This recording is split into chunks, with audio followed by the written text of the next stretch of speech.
je me rends compte qu'on transmet beaucoup de nous et ça, c'est inconsciemment, mais on transmet beaucoup, beaucoup de nous dans ce qu'on dit, dans ce qu'on fait et on a tendance à être très, très, très présent en termes de discipline, en termes de comment ça doit être, enfin, la classe où il y a le temps doit être géré.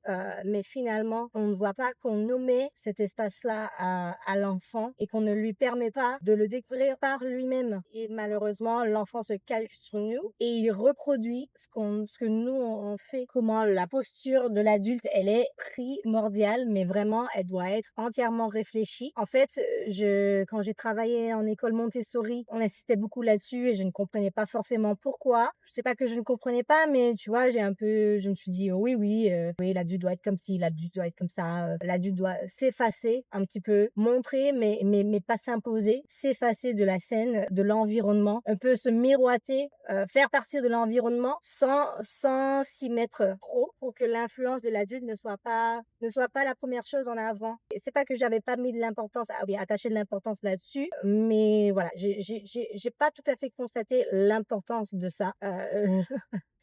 La posture de l'adulte est même plus importante que ce qui est enseigné en classe. C'est bizarre, mais le travail de prof est plus un travail personnel qu'un travail externe, j'ai envie de dire. Donc voilà, je voulais juste partager ça avec vous. Je vous souhaite une excellente journée et on se dit à la prochaine fois. Allez, bye.